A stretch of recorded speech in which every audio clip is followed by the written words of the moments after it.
Welcome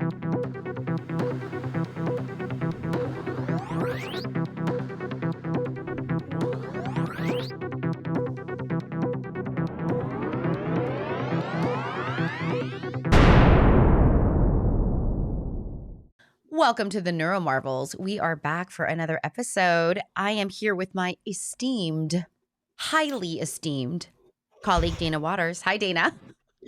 Hi, Gwen, and I'm here with my esteemed colleague, Gwen Palafox. Dr. Gwen Palafox. Yeah. I was reminded that I was not a real doctor the other day. So I don't know, because I'm not a physician. Yeah. So we started out today wondering about like what our topic was going to be. And one of the words that comes up, and probably our most viewed one so far, is on labels, right? So that kind of fits in with that. Yeah, and it sure does. What do labels invoke and what do they load? And we were going to start by talking about this thing that's not in the labeled DSM, but a lot of people are talking about rejection sensitivity dysphoria or disorder, PDA. No, do I have that right? Personality. Sorry. Pathological demand avoidance. Demand avoidance. Sorry. See, even the labels, I can't get them right, but I know conceptually what's in my head. Yeah. Sometimes, those neurons fire, and whether they come out on that neurological, that super highway is a whole nother situation. Well, we talked a lot about misuse of labels, especially in the media. It drives me nuts when a movie or a TV show says, oh, they're bipolar, and they really mean schizophrenic, or they say schizophrenic and they really mean bipolar, and they're not the same thing. So our show is about trying to explain to our audience what's going on or what our thoughts are on various things. And so things have labels, right? This pathological demand avoidance is something that's come up a lot in the ADD community and in the autism community. We were talking a little bit before we went on air, and I was thinking about a couple years ago, it had to be by now, because I was going to do a meme on it and couldn't find anything. But I kept seeing people talk about it. And so that's what you and I think try to do more of with this podcast, is not just say, well, it's not in the DSM or the ICD, whatever version that is now. So we're not going to talk about it. If it's a thing that's talked about in the community, regardless of the label, regardless of it being a diagnosis, it's a thing, right? So it'd be really good for us to kind of talk about it and try to parse out the pieces of it that you see in folks that maybe, again, along a spectrum. Some people will have these characteristics really deeply, and some people will have them superficially, and some people, it will depend on the mood they're in and those kinds of things. But I've had quite a few clients talk about pathological demand avoidance. And for those that don't know, it's the other PDA, not public display. I had a client that kept saying PDA, and my mind's like, why do you have I can understand why you have a problem with public display of affection. That's not what she was talking about. It took me a minute to kind of get lined up. And then the flip of that, you said, Gwen, as we started talking, was maybe there's also pathological compliance disorder, right? Yeah. So people that can't say no versus people that can't say yes. I mean, that's really what it's coming along with. I think PDA sort of got some traction in kids, especially autistic kids, because they're so out of control and so can't run their own lives. Their only recourse is to say no to things, right? Yeah. But pathological demand avoidance, from what I've researched, really is someone really says no to everything. And it's as a psychologist, as a good psychologist, and a clinician who is a doctor, by the way, there must be a reason somebody's doing that, right?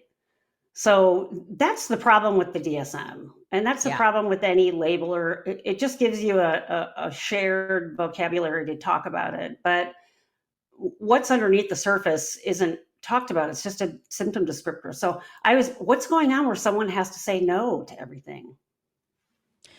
Yeah, I mean, how do we understand that origin story? And I think I've heard this PDA anyway, kind of linked to a subtype or a profile of autism, and the first problem for me is when pathological is in the name itself. It's like, Okay. That, and you know, I'm not one to start that way. You know, I don't want to start with pathologizing someone as a way to help them. So that already is Mhm. an issue. But how do we understand why someone does that? I mean, you and I have Yeah. covered just the wiring of the brain, Yeah. which is not chosen, right? That's not a Right. a volitional Right. thing. Right. Um, and that there are there's more input coming in to Yeah. these brains. And And yeah, and plasticity of the brain, right? yeah, It's continually changing. yeah. Yeah, what comes to mind for me is sort of learning theory, right? Mm, So we can condition a pigeon to peck at a paddle a number of times to get a food reward. And then, also in our field, when they, God, it sounds terrible. When they started doing research on things like cocaine and they started giving cocaine to monkeys and see what would happen, um, they started doing all kinds of things that you might expect if someone has a bunch of energy that they don't know what to do with. They got destructive and aggressive and over sexualized. yeah. So you're looking at that and thinking, okay, if a drug can cause that behavior, clearly the brain is wired to do that behavior. And there may be some folks that have that as their wiring, like without the drug, right? Yep. Maybe from learning. So I always go back to this idea of trauma. And my training is, why does someone emerge with a way of doing themselves as a result of the trauma? And really, they may not be able to articulate this. And you can't go back in time with a time machine and see every incidence of what happened in their childhood to see how they were shaped. But you can start to make some guesses. So someone may say no to eating dinner because they've just, been victimized again that afternoon, let's say. And it works for them. They gain a sense of control. They feel better, let's say. Doesn't it make sense that they'd say, hey, that worked out pretty well. I like that. And then Yeah. they start saying no to something else. And if they have an environment that allows that, or it gets a feedback that's a positive, like the food pellet for the, we're more complex than that, but it's sort of the same thing. It Hmm. makes sense that someone would continue to use that and maybe even dig in harder, especially if you're getting this learned way of being when you're younger, because your brain is so pliable and you really are sort of working out your basic strategies to life, versus somebody who never says no, who says, like you're saying, pathological demand. Compliance was the word you used. Compliance. Yeah. Pathological Yeah, compliance yeah, disorder. Yeah. yeah, overcommitment, can't Yeah. say no. We've heard about those kinds of things where someone says yes to things and then things go better, right? I had a Yeah. client for many years who found herself in an adult DV situation and was still saying yes. And when I tried to dig in and talk about it, she'd say, it gets over with faster. And I'm like, well, that makes sense. I mean, Yeah. humans don't do things that don't have a things in their world where it makes sense, right? Absolutely. And for the audience, DV, domestic violence, just, Yes, yeah, so yeah. that, Thank you. Yeah, yeah, the audience out yeah. there's like, what did Dina say? What is You DV? know, Yeah, and Dina, I mean, I feel like, and it's also the kind of that idea of repetition is what leads to yeah, habits, even yes. and that familiar and Hmm. comfortable doesn't always mean healthy, right? Absolutely. Yeah. Yep. Yeah. Yeah. So, So I that's mean, where the label disordered and yeah. pathological comes from. Yeah. Yeah, how Yeah. do we understand this? I mean, the other lens that I see pathological demand avoidance and even compliance, through and you touched upon this, but protection. Mm. How are we self-protective? Yeah. And when we start making, I think, decisions, and these aren't decisions per se, because I would say that they're more reflexive, um, would be safety or right, like, oh, I'm gonna put up with a beating because everything just it's over faster, and Yeah. this is my way of controlling that situation, though that might not make sense to anyone else. But how does that was easier for her, she could wrap her head around that. Exactly. um And yeah, and that's usually where the insight comes, where someone's like, yeah. "Oh," and again, that's where we empower someone then. And then it opens it to this idea of choice again. Yeah. Right. The saying no to everything. I mean, I can imagine when you were just talking a second ago, something you'd said made me think of like the word panic. So, autistics especially get pathologized in terms of social functioning. And I wonder how much a lot of that is, not feeling a sense of control, but also this idea of panic, right? Someone says, oh, you want to do such and such. And, literally they don't take the 4 nanoseconds rather than 1 nanosecond to respond. Yeah. And they either say no or they say, okay. And then they go through this whole thing about what it means to have said no, and now they're not going to ask you, or I said yes, and now I've got to commit to this thing. I can't back out of it, et cetera, et cetera. And you're right. So that lifetime of learning becomes more complicated, like how that builds up in somebody, right?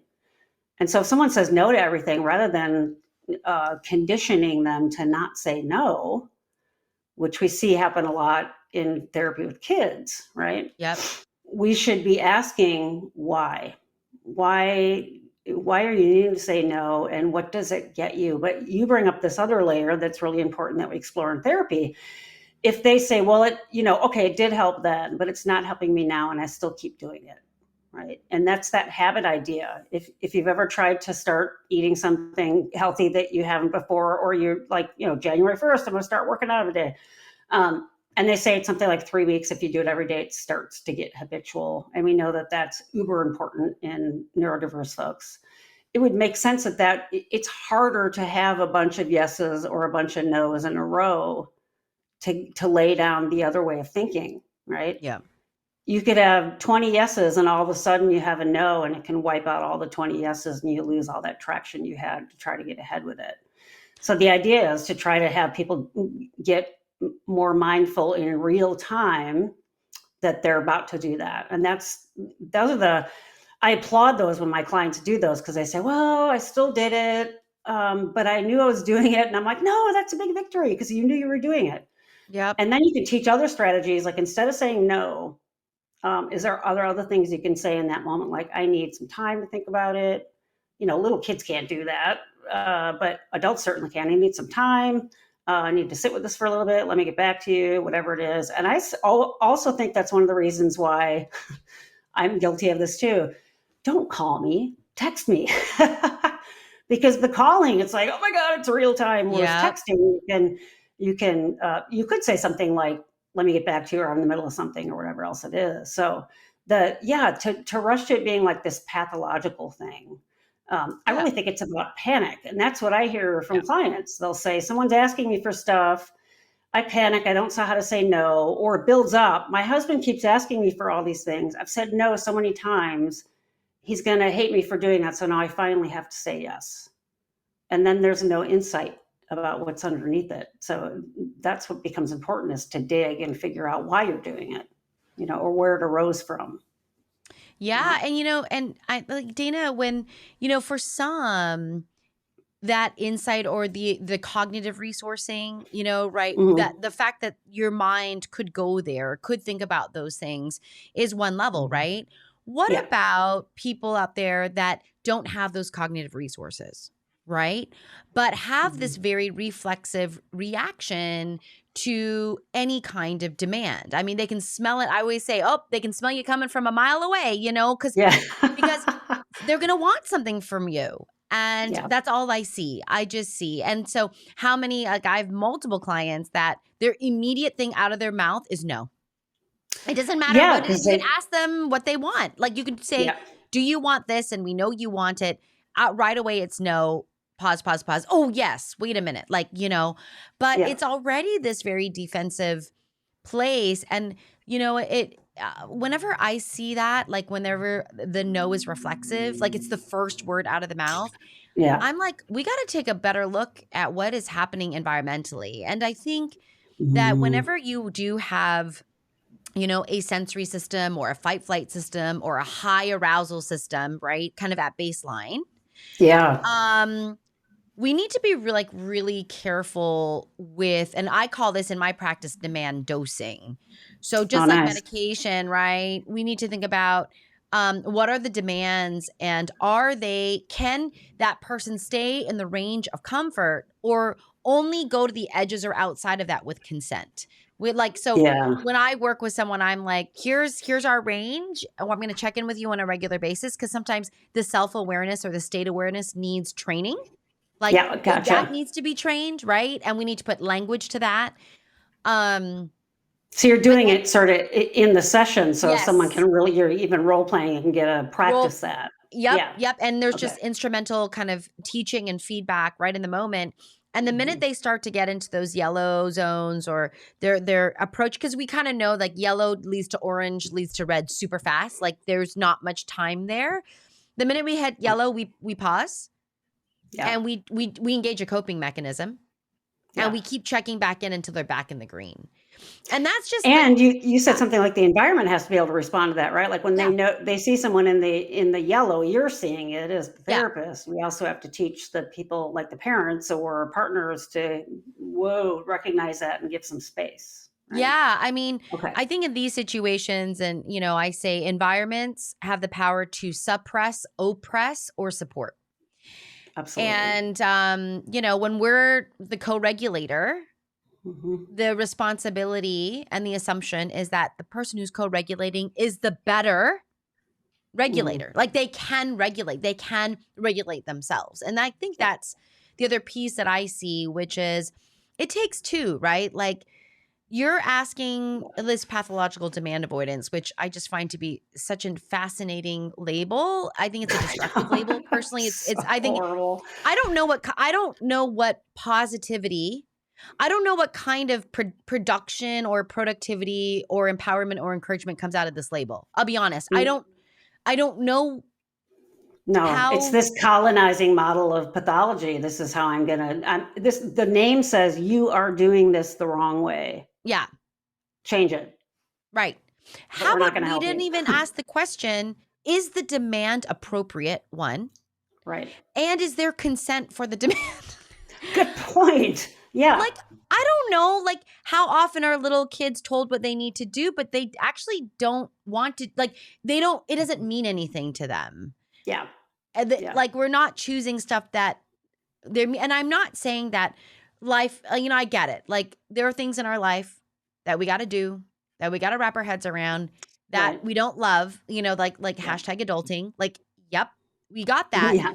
Yeah. But does that apply to a 6-year-old who doesn't have any resourcing for No, coping? I don't absolutely think it not. does. And it's so damaging to give that label that young too, because then Mhm. the kid's no longer this kid. It's this label. It's this thing they're doing. It's this disease that needs to be cured and fixed and so on. Yeah. What you said a second ago too really struck me when you said that that you can see it coming and it's reflexive, and we use the word defensive. Defensive is another label that can be used well if you understand what you're doing with it, and can be used really pathologically. But that's what I kind of meant by that panic. Like I have no other possibility than to sort of get freaked out and just say no because I'm protecting myself. Right. Yeah. Yes. Hmm. Yeah. Well, I mean, that's that fight flight, that's that Totally. stress arousal system. And, Hmm. for some people, like, I mean, I know for myself, I have a very sensitive arousal system. So Hmm. I've got to Hmm. be really careful. Like if I'm driving with someone, and I'm in the passenger side and we're driving on the freeway in Southern California. If they get too close to the car in front of me, my heart's palpitating, Yeah. like, Yeah. um, and I get it. Like it's not that I don't trust that person's driving. Right. It's that it's just too close for me. Yeah. But you can hear the fight starting. I've had that with couples, and my wife has similar to you. She was in a car accident. And we do some things around that. She'll even say, I'm really sorry, because I can see your body doing that. And it took me a while to just get used to trying to tune that out so I wasn't driving differently, because that can cause problems. But at the same time, kind of honoring that she's just having that reaction. And she'll say, I'm sorry. I'm like, you don't have to apologize. I know that I'll try to, if I can try to give more room, but then I'm also not driving naturally, which can make it more of a problem. Worse. So Yeah. yeah, the majority of the time, if we're going to go somewhere, she'll drive. Just let her drive. Feels better. there's no skin off my nose about that. It's fine. But also just know that if she's going to have that reaction, she has sort of a trauma reaction from having been in that one accident, and it's still there. It's understandable. Their airbags went off, and while she thought they had died, there was all this white dust, and she's like, I think I'm dead. That's a pretty big trauma, right? That's a big trauma. Yeah. Yeah. So when her foot hits the ground, like you're describing that you do, it's just it is a fight or flight. And when it's fight or flight, it is a reflex. And let me clarify again, reflexes come from, they go to your spinal cord and back out. They don't go up to the brain. They're faster than if it has to go to your brain and back down. It's milliseconds, but it's what's helped us survive. That's like when the doctor hits your kneecap and you're not doing it, but your foot goes up, right? Yeah. If you start to choke on something, you gag right away. You're not thinking, I should gag right now so I don't choke to death. It just happens, right? Yep. So that's what something like that is. And it makes me wonder if, for whatever reason, history or whatever wiring, folks have no as that sort of reaction, right? And then, can you teach them in real time doing role play in the sessions? Can you educate who they're living with and friends and so on? And then one we haven't touched upon, which always seems baffling to clients when I bring it up, they're like, that's a thing, is repair. So you could say no, and then the person leaves, and then you realize, oh crap, I shouldn't have done that. You can go back to them and say, you know what, that's the thing, that's the thing I do. I say no because I panic. Can we talk about it a little bit more? Right. Yeah. And when you have someone who really wants to help that person or loves that person, they may have their feathers brushed up from saying no, being told no, but they can come forward, especially if they know that that person's got that going on, they're working on it, and say, okay, what, you're more clear now and you're not in that panic state. Let's see if you're more clear about it. And that would be something you could do probably easier with an adult than a little kid, right? Interventions have to be cognitively, developmentally appropriate. But that's something that's really helped with my clients, is that repair. And they've been really surprised. So they think, I'm going to go and try to repair, and that person's going to be all mad at me. And I'm like, well, just try it once. Blame it on me. I love that. Tell them Dana told you to do this. Yep. Because they're like, Dana told me to do this. And then the person's like, I'm really glad you came to talk to me. I had no idea that was what comes up in you. And then they'll come back and be like, it worked. I didn't think I could do that. So again, that's like understanding what's going on, understanding the mechanism of what it is, and then offering a multitude of ways that you can do it differently if you want to. Yeah, if you choose to, right? Mm-hmm. I mean, and I think ultimately we feel better when we're understood. It's kind of a human condition of being understood, and that relationships, any meaningful relationships, do go through a series of ruptures and repairs. Oh yeah. And they get stronger because of that, right? It's kind of like muscle, like building muscle, where you tear, you kind of break it down, you build it back up, break it down, build it back, and that naturally, I mean, how could it not happen when you're having, long-term intimate relationships with people? And I don't necessarily mean physically intimate. I just mean that you're together and you're sharing life together and you've got a lot of exposure to each other. Inevitably, you're not going to agree on the same, it's not always going to be good, Absolutely.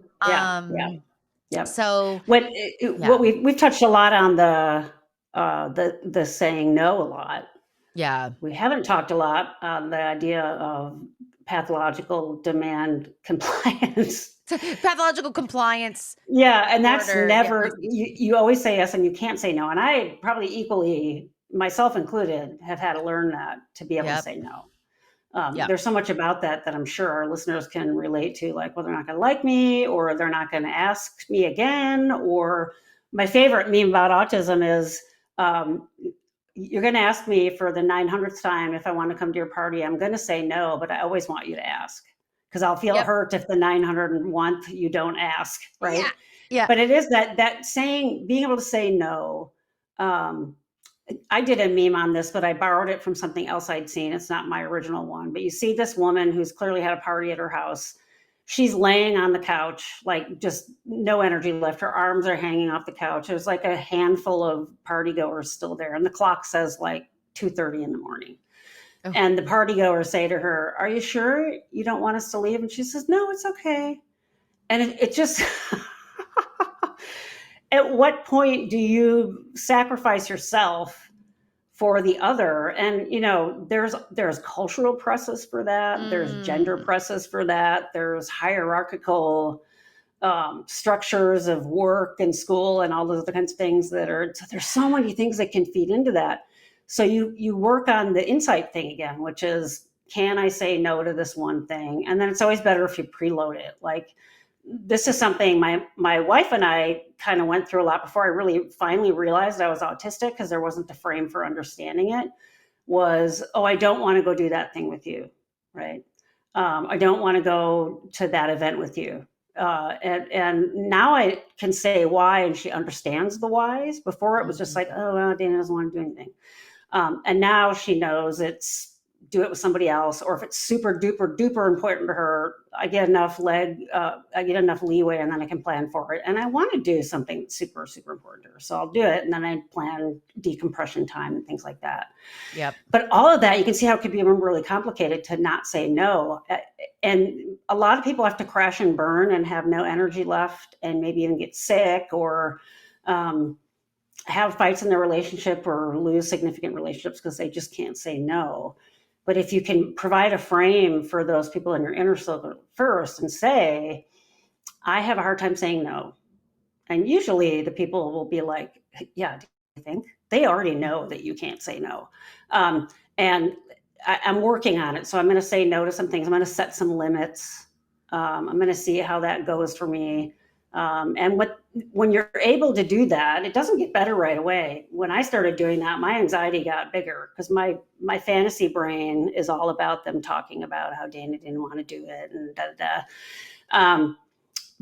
but also, I have better energy, and I feel better, and I'm a better person when I say no to some things, or I just say, you know what, my plate is full. That's a good one, because you don't have to actually say no, the words no. You just say, I have enough on my plate right now, with work and things like that, right? Yep. It's sort of like you and I were going to meet in person this last weekend, and you had too much going on, and you just reached out and said, I thought I was going to have time. I could just tell from the tone of the text that I'm like, oh, bah, bah, bah. But you were able to say, I can't do it. And I know you wouldn't do that flippantly. So I'm like, I totally get it.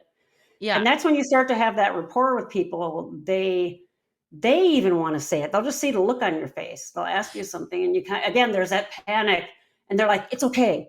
My poor wife now will preface something like, it's totally okay if you don't want to do this. And it's so great for me, because I can be like, okay, what do you got? Right. And maybe it's actually swung too far the other way, but it's all about permission giving. And both of those things, not being able to say no and saying no all the time, I think are related. It's about, do I have control? Don't I have control? And how am I getting it? That fear of missing out, I think, is a lot of people saying yes to everything also. And that's a thing that younger listeners, FOMO, fear of missing out. Yeah. Once when I had asked my students, what's with FOMO? And they're laughing, fear of missing out. And I was like, oh, okay, I get it. That's like that, not being able to say no to anything. Yeah.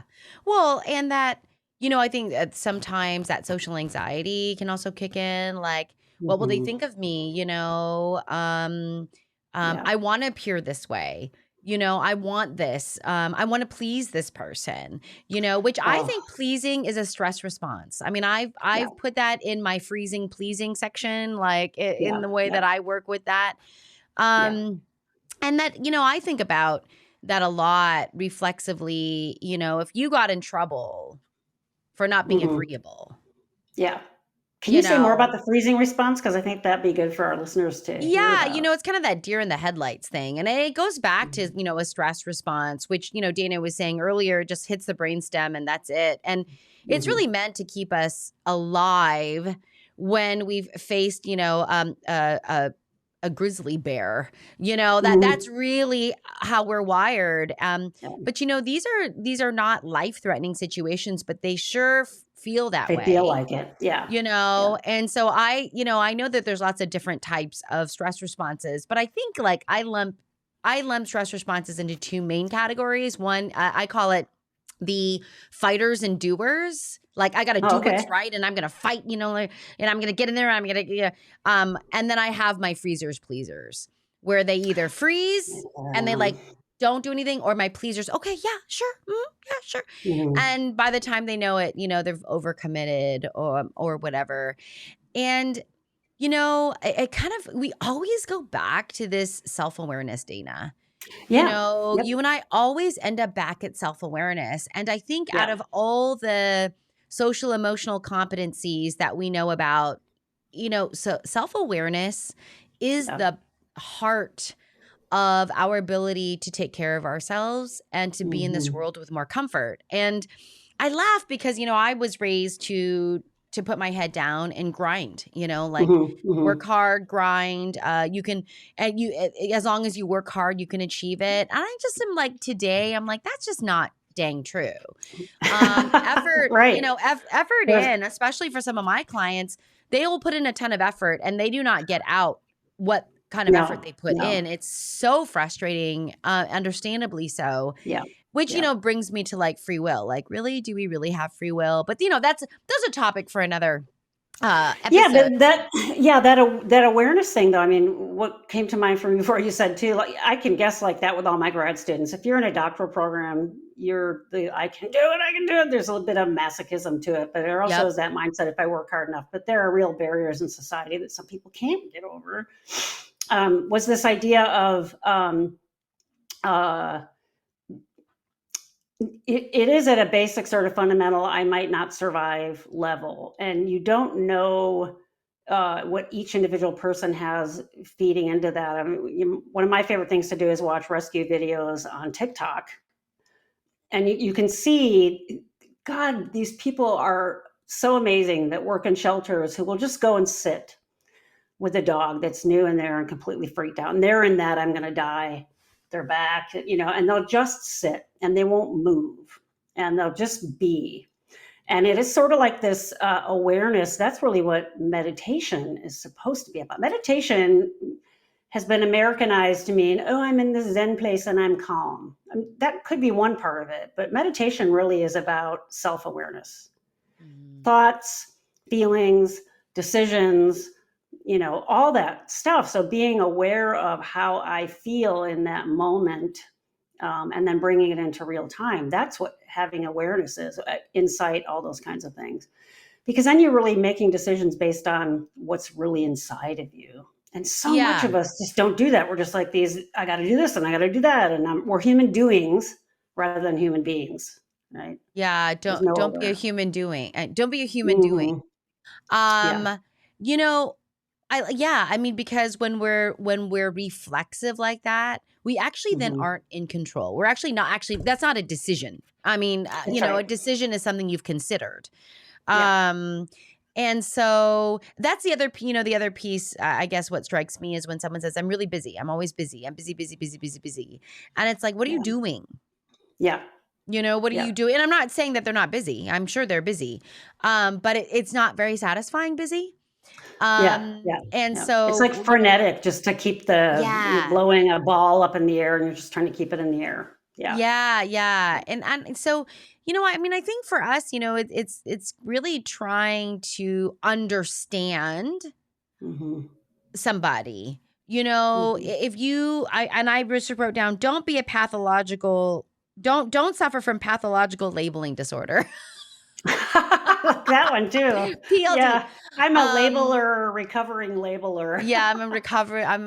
Yes, I'm in my 12-step, program, and it's like, again, I think when a label has pathological in its name, we might want to step back from that one. Yeah. And we might want to ask, why is someone avoiding the demand? Like, why does it have to be about, why does it have to be about the person? And I'm not saying it's not. I'm just saying, why do we go there when we don't have all the details or we don't fully understand why we're avoiding the demand? Like, how do we understand that? Just kind of your example, Dana, of the rescue videos, right? Yeah. You've got a highly traumatized, panicked, anxious animal. Yeah. And the human goes into that situation and says, I'm not going to force myself on you. I'm just going to sit here in this space and let you feel that I'm okay. It's okay. But why don't we get to do that with humans? I don't know. It's a good question. It just we don't give each other that grace and that time. We're always in such a hurry, and even conversations, it's like if there's a pause, people get all anxious. And Yeah. I think that's be the really big takeaway for today. If folks either have trouble saying yes or saying no, is give yourself the gift of the moment. Give yourself the gift of the wait and a little bit of time and count in your head, or use those placeholders that I mentioned, like I need to get back to you, or I need some time to think about it, or I'm pretty sure, but give me a minute, so that you have the time to really check in with yourself and see if it's going to be okay. Yeah. You're going And to if, be okay. Yeah. yeah. And if you're the parent, like Mm-hmm, you're the mm-hmm. responsible party in that dyad, Yeah. I would encourage you to do the same, which Yeah. is how do you understand where the avoidance is coming from? Mm-hmm, Right? mm-hmm. Like, so versus just saying they're being non-compliant. Yeah. Like, how Yeah. do we understand that? Exactly. And I would say if stress and arousal is involved at all, you want It's to take a automatic. real careful peek at that Exactly. situation so Yeah. that what you're doing is not hurtful and harmful. Exactly. Yeah, we used to do this thing with our dog when she'd get afraid of something. We didn't want her to just be a fearful dog. We'd walk her. We'd get near it and we'd say, "Do you want to bump it?" And we'd touch it, and then she'd want to do it with her nose. And we'd only do that when we knew she was going to be safe. Like she's afraid Of of a course. pile of towels. Do you want to bump it? And then she learned to trust us. Like if we said, "Do you want to bump it?" It was probably going to be okay, and then she'd do it. And that's what sort of reminds me for little kids. It's like, check in. Do you need to touch this and wait and Yeah. be able to know you're safe to make that decision? And Yes, ultimately, if no. you're too scared, I'm not going to force you to do it. No, because no learning's going to happen then anyway. Nope. I mean, No. that's when we override what we're Yeah. supposed to have, which is That's right. information, Right. right? There's like we're getting information. So I Yeah. mean, clearly Dana and I are not for this PDA, this kind of PDA. Actually, and nor am I for the other PDA. I'm just going on record to say I'm not for either PDA. Yeah. I'm old Yeah. school Yeah. that way. Yeah. Yeah. Um, but that I think if you've been diagnosed with this, someone's been diagnosed with this, you want to diagnose someone with this, just like take a moment, Mm-hmm. please take a moment and try to come up with some other reasons and explanations for, Label. Yeah. Use the descriptor of what's going on rather than that yeah, horrible label. go for Yeah. adjectives, Yeah. like write a few sentences maybe. I don't know, instead Yeah. of relying Yeah. on three things. Or we will call you a pathological, we'll say that you're suffering from pathological labeling disorder. Anyway. Labeling disorder. Yeah. Yeah, Yeah. labeling Need disorder. a 12-step program. Yep. And thank you to the audience. If you're still here at this point, we thank you. And we hope that we're creating a space where you might be thinking about things just in a more expansive or a different way. Our hope is that we can have safe spaces to just kind of encourage more open thinking, I think. Yeah. Yeah. Yeah.